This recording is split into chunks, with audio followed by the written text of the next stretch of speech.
The cafe was supposed to be the safest place in the city. At least that's what I had always believed.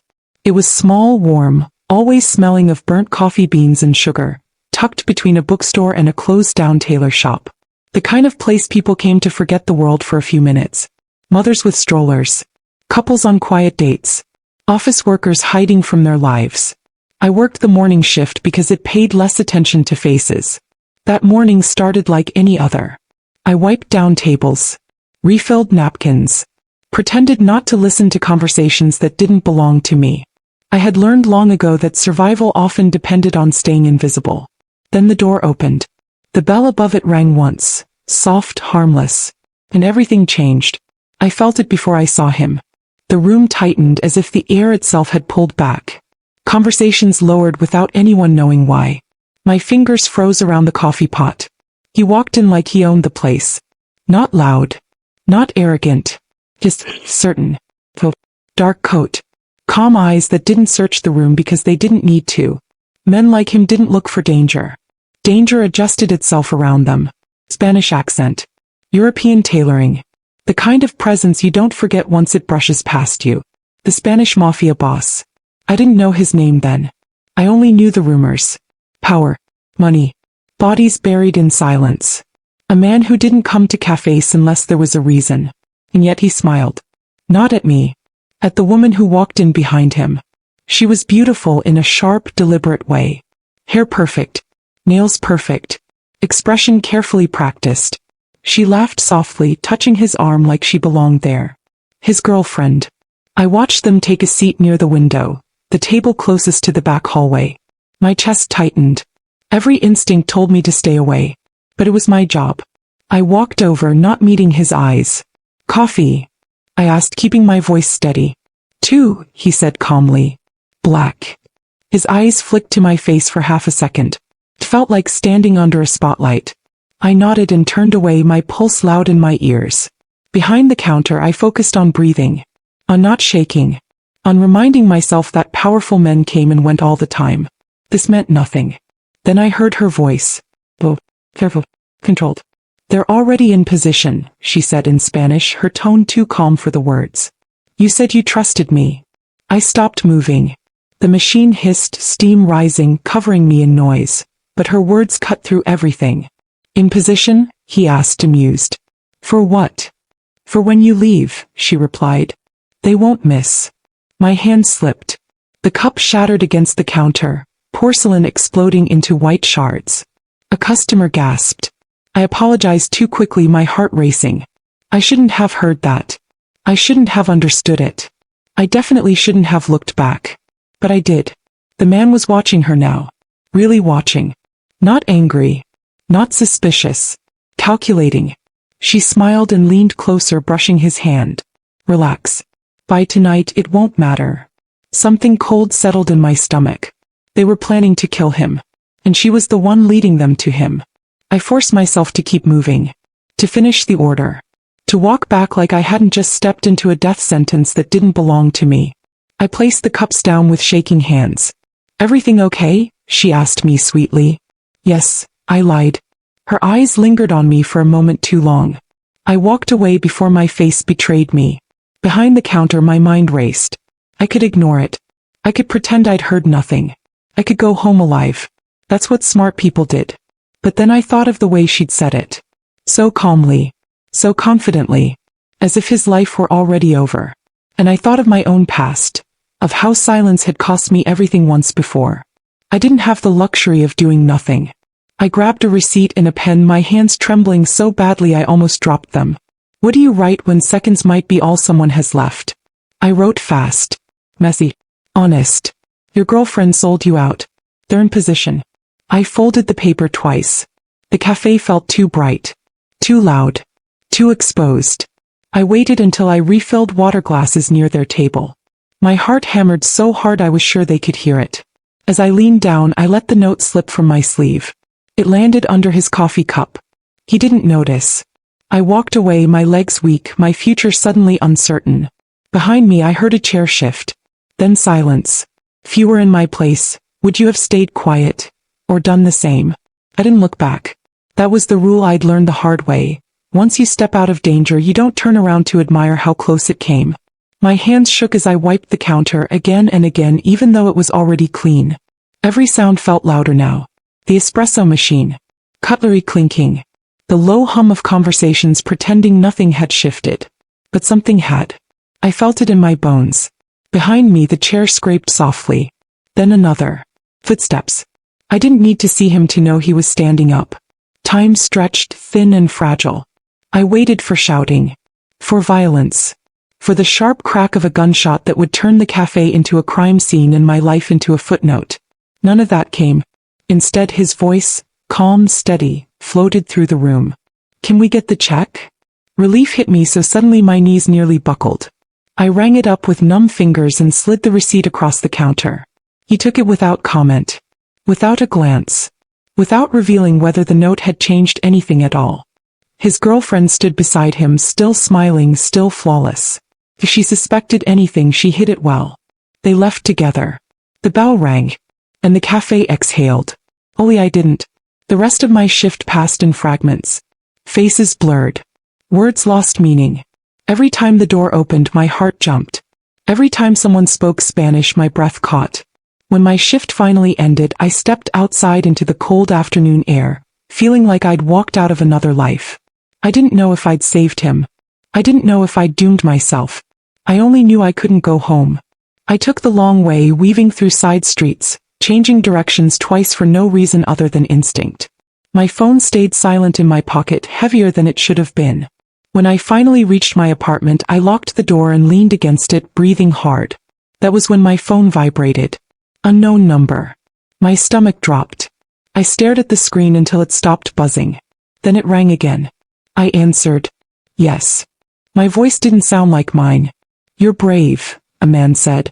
Spanish accent. Familiar. Controlled. Or very foolish. I slid down the wall until I was sitting on the floor.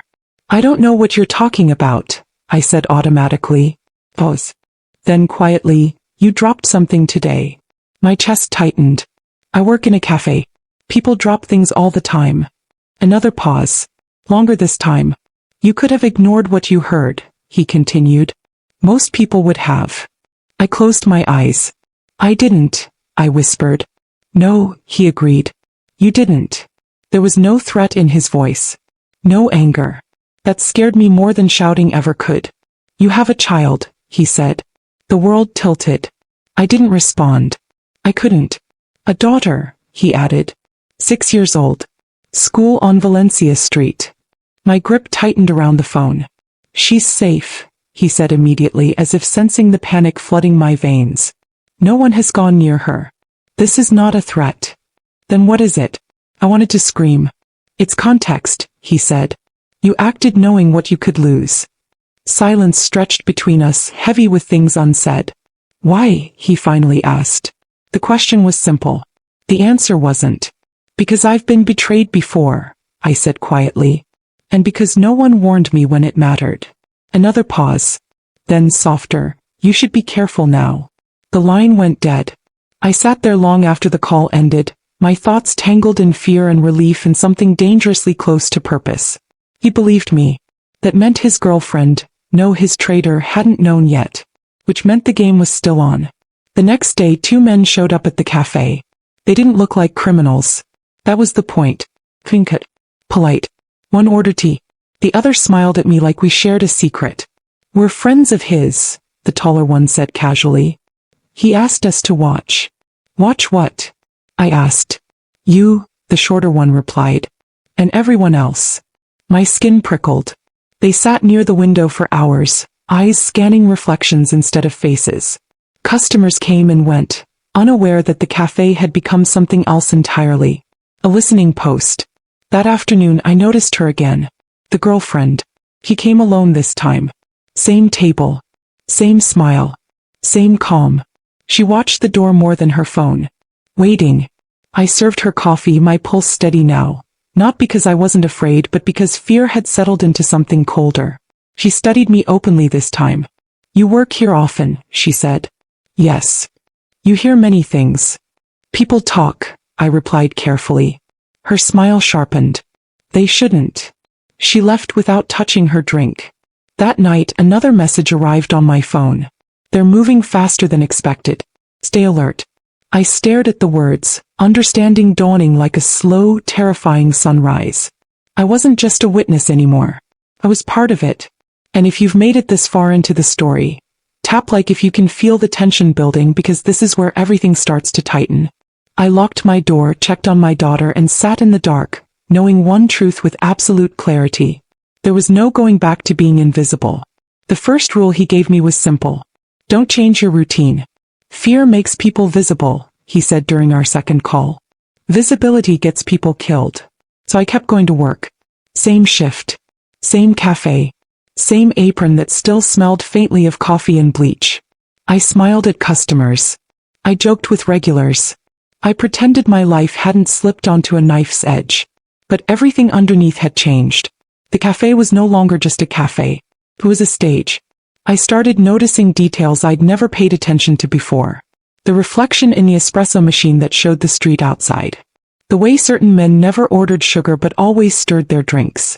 The black sedan that parked across the road every morning at exactly 9:30. Watching. Waiting. Protecting. Or hunting. Sometimes I couldn't tell the difference. He never came back himself. Not yet. But his presence lingered like pressure in the air. His men rotated shifts. Always two at a time, always blending in. One pretended to work on a laptop. Another read the same newspaper every day without turning the page. They never spoke to me unless necessary. That was how I knew things were serious. 3 days after the note, I found a new phone taped beneath my kitchen table. No message. No explanation. Just the device. I didn't touch it for an hour. When I finally did, it lit up with a single contact saved. I didn't need to ask who it was. That night it rang. They're testing you, he said without greeting. Who? I asked, though I already knew. Her people. And the ones she sold me to. I leaned against the counter, keeping my voice low. She suspects me. Yes, he replied. That's inevitable. My stomach tightened. Then why keep me here? Because you're exactly where they don't expect resistance, he said. And because she won't move until she's sure. Sure of what? That I'm walking into the trap, he continued calmly. And that no one is watching her. Pause. You're the bait, he said gently. The word settled heavily in my chest. I have a child, I said. I know, he replied. That's why this ends quickly. Quick was not the word I would have chosen for what followed. The girlfriend returned every day after that. Always alone. Always watching. She asked harmless questions. My name. How long I'd worked here. Whether business was slow. She tipped generously like money could buy silence retroactively. Once she leaned closer and said softly, "Do you believe in loyalty?" I met her gaze. I believe in truth. Her smile didn't reach her eyes. 2 days later, the first move was made. A man I'd never seen before sat at the counter and ordered coffee in perfect English. He left his phone behind when he walked out. I noticed it immediately. So did one of the men by the window. Neither of us touched it. 10 minutes later, she stormed in, panic poorly disguised as concern. Did someone leave a phone? She asked loudly, eyes scanning faces. I shook my head. I didn't see anything. She looked directly at me. Are you sure? Yes. The man by the window stood and handed it to her. This. Her shoulders relaxed just slightly. She smiled. Thank you. As she turned away, I saw it. The faint red dot blinking near the camera. Recording. That night, M called. They planted it, he said. They wanted to see who'd touch it. Who'd panic. Who'd lie. And? I asked. And you did exactly what you were supposed to. I exhaled slowly. She's getting impatient, he added. Which means we're close. Close to what? The moment she commits, he said. The moment she believes I'm vulnerable. The plan was cruel in its simplicity. He would let her think the trap was working. Fake movements. False schedules. A staged argument in public. Leaks fed carefully through channels she trusted. Just enough truth to feel real. My role was smaller, but more dangerous. I was to notice things. Pass messages. Confirm when she made her move. No heroics. No improvisation. Just observation. That was the part one underestimated. Watching someone you see every day plan a murder. Slowly, confidently. is its own kind of torture. One afternoon I overheard her whisper into her phone, "Tonight or tomorrow?" "He's slipping." My hands went cold. I sent the message immediately. "She thinks you're exposed. Timing soon." The reply came seconds later. "Good. Stay calm." That evening as I closed the cafe, I found a note tucked into my apron pocket. Not his handwriting. Hers. "You should mind your business." My throat tightened. Fear crawled up my spine, sharp and urgent. He knew. Or she suspected enough to be dangerous. I didn't go straight home. I walked past my apartment, circled the block, checked reflections. A car followed me for 2 streets before turning away. When I finally locked my door behind me, my hands wouldn't stop shaking. The phone rang. "You're safe," he said immediately. I moved her attention. "How?"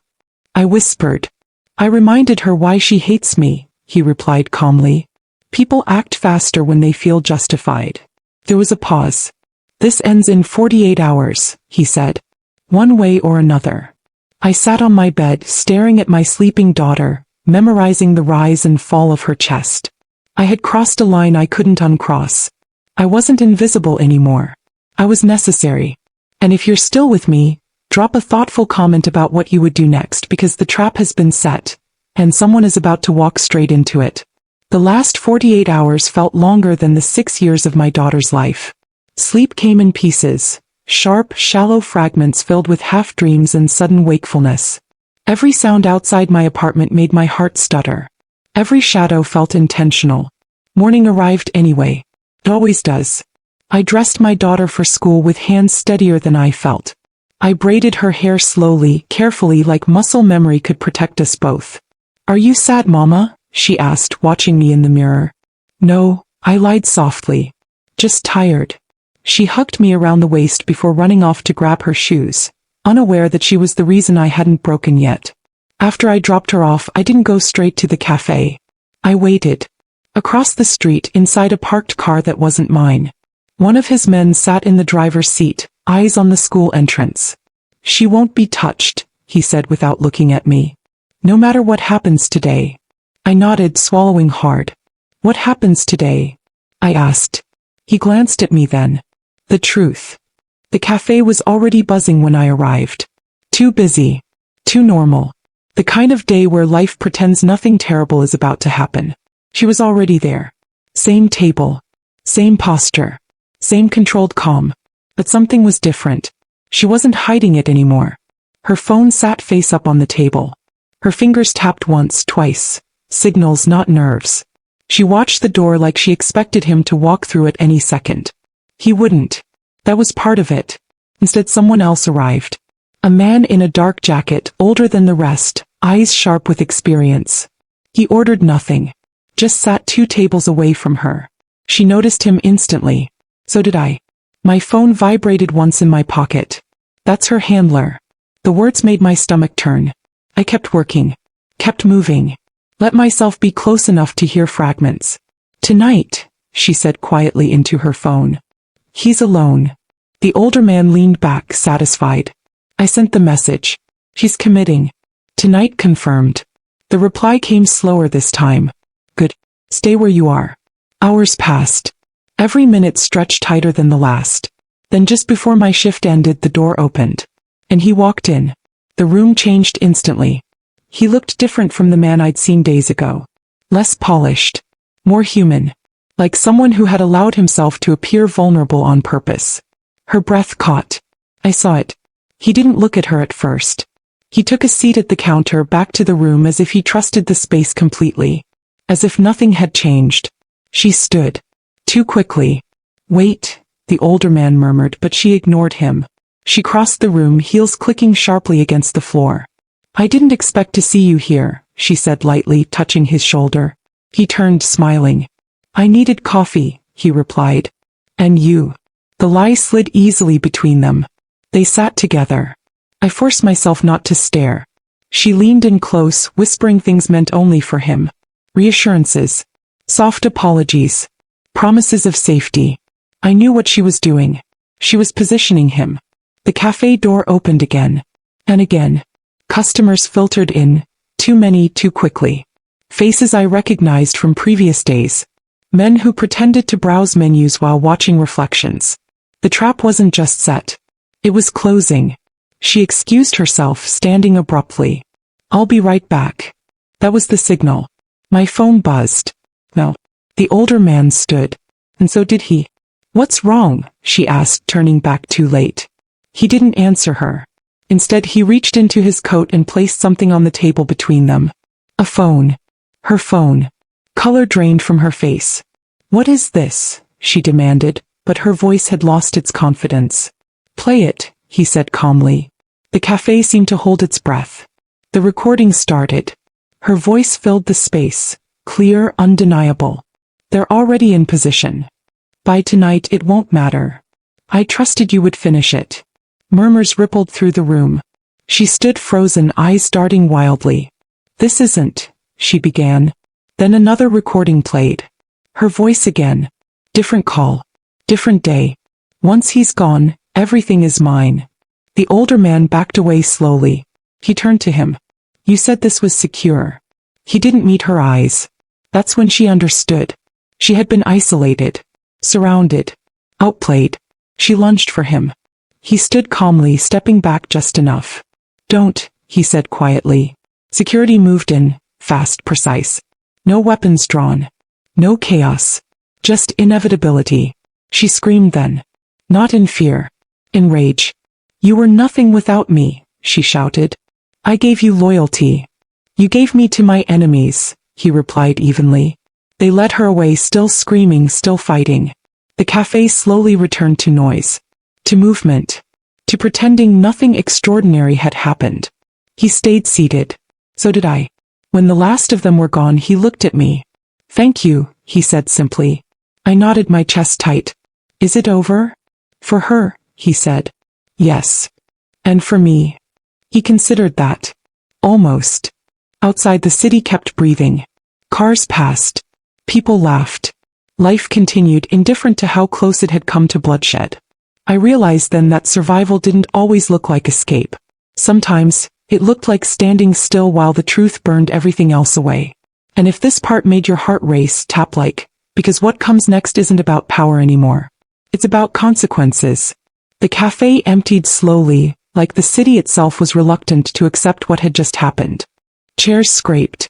Cups were abandoned half full. People avoided eye contact as they passed me, as if silence could protect them from knowing too much. He remained seated long after everyone else left. So did I. Outside, the sky darkened into early evening, clouds bruised purple and gray. The world looked heavier now, like it understood something irreversible had occurred. "They'll talk about this," I said finally. "Rumors don't stay quiet." "They don't have to," he replied. "The truth is louder." He stood, adjusted his coat, then hesitated. "Walk with me." It wasn't a request. We stepped outside together. His car waited at the curb, not the black sedan but something ordinary. Almost anonymous. The driver nodded once. Professional. Silent.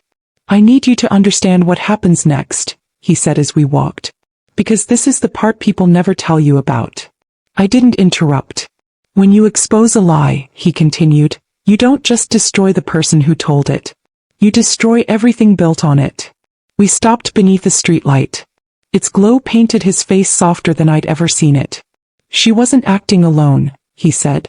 "She thought she was, but betrayal rarely survives without witnesses." My stomach tightened. "How many?" "Enough," he answered. "Some will disappear. Some will switch sides. Some will try to hurt you. There was the price." "I told you I have a child," I said quietly. "I haven't forgotten," he replied. "That's why this conversation matters." He reached into his pocket and handed me a small envelope. Inside was a key. And an address. "Temporary," he said. "Safe. Staffed. Your daughter's school transfer is already arranged." I stared at him. "You planned this before I agreed." "I planned it the moment you slipped me that note," he said. "Because people like you don't get second chances unless someone powerful insists." Power. That word again. "I don't want protection," I said. "I want my life back." He met my gaze. "You don't get to choose that anymore." The words weren't cruel. Just honest. "You can walk away after tonight," he continued. Disappear. Change your name. Raise your daughter in peace. And if I don't? Then you stay visible, he said. And visibility always costs. Silence stretched between us, filled with traffic and distant sirens. I thought of my daughter's laugh. Of the way she slept with her hand curled near her face. Of the future I'd nearly lost by staying quiet once before. I won't disappear, I said. He studied me carefully like he was recalculating something. Why? He asked. Because if I do, I replied, she wins anyway. Not her but the lie. And I won't teach my daughter that truth is something you run from. For the first time he smiled without calculation. Then you'll need to hear the rest, he said. We got into the car. The city blurred past as he spoke. There will be consequences inside my organization, he explained. Power realigns violently when trust breaks. Some will blame you. I expected that. Others, he continued, will owe you. That surprised me. You exposed something they couldn't, he said. Fear makes men loyal to the wrong people. Truth resets that balance. We stopped outside my building. For now, he said, you say nothing. You don't return to the cafe. You keep your routine small. And after? I asked. That depends, he said carefully. On whether you want justice or peace. I laughed softly. You make it sound like a choice. He didn't argue. That night I packed a single bag. I held my daughter a little longer than usual as she slept, breathing in the familiar scent of shampoo and safety. In the mirror I barely recognized myself. Not the frightened waitress. Not the invisible woman. Someone sharper. Quieter. Awake. The next morning news broke quietly. Not headlines. Whispers. A powerful figure's partner arrested overseas. Charges sealed. Assets frozen. Associates questioned. No names mentioned. No faces shown. But the city felt it. At the safe apartment, I watched from the window as men rotated shifts outside. Protection, yes, but also surveillance. 2 days later my phone buzzed. Come see me. I hesitated before replying. We're somewhere honest. The place was unexpected. A small park on the edge of the city. Children playing. Dogs barking. Life unguarded. He sat on a bench, no entourage in sight. She confessed, he said without preamble. Not everything, but enough. I nodded. She claimed she did it for love, he added. For the future she wanted. And? I asked. And love built on betrayal collapses quickly, he said. We watched a child chase pigeons across the grass. You were right, he said suddenly. Truth doesn't end things cleanly. No, I agreed. It leaves debris. He turned to me. I can offer you a position. I stiffened.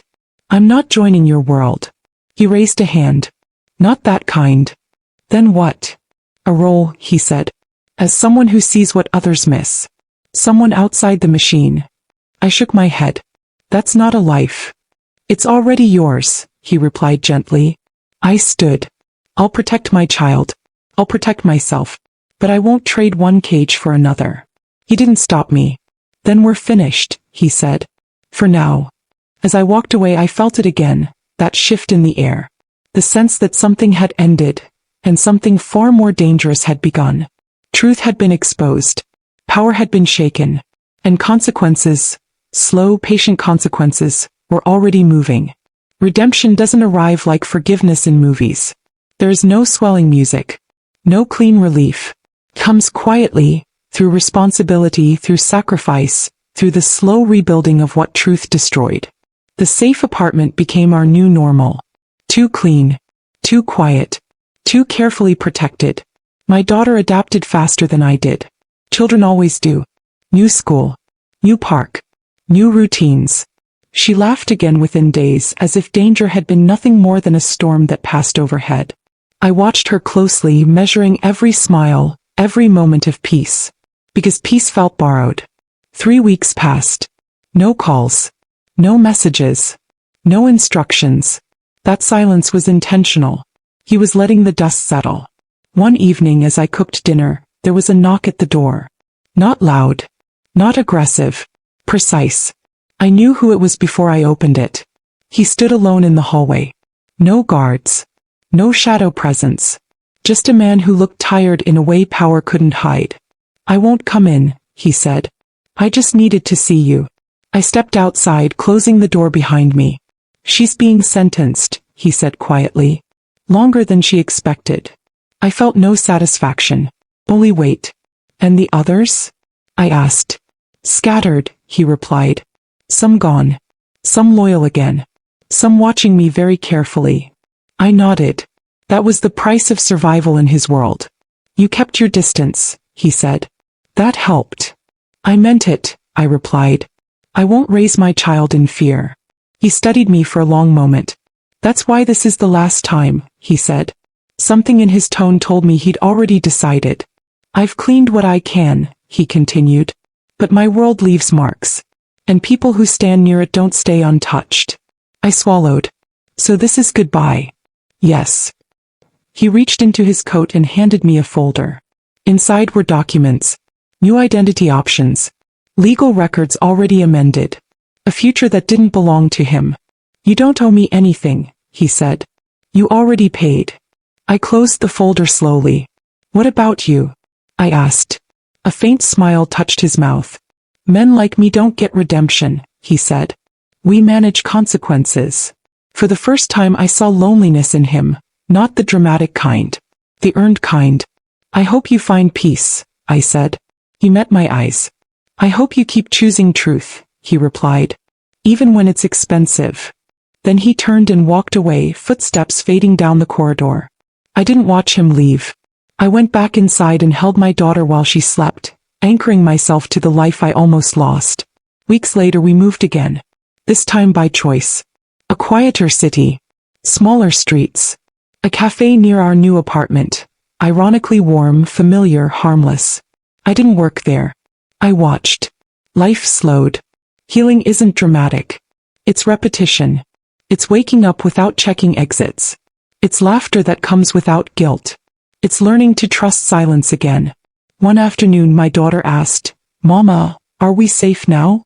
I thought carefully before answering. "Yes," I said, "because we didn't lie to protect ourselves." She smiled, satisfied. That was when I understood what redemption really was. Not being forgiven, but choosing not to become what tried to break you. Months later, I received one final message on a phone I thought I'd forgotten. "You were right. Truth changes the balance." No signature. No reply needed. I deleted the phone and threw it away. Some doors don't need to stay open. The cafe across the street filled with people. Conversations. Life happening loudly and without fear. I blended into the crowd. Invisible again. But this time it was by choice. And if this story stayed with you, if you believe strength can be quiet and redemption is something you earn, not receive, then subscribe and stay. Because stories like this aren't about crime or power. They're about the moment someone ordinary refuses to stay silent. And changes everything.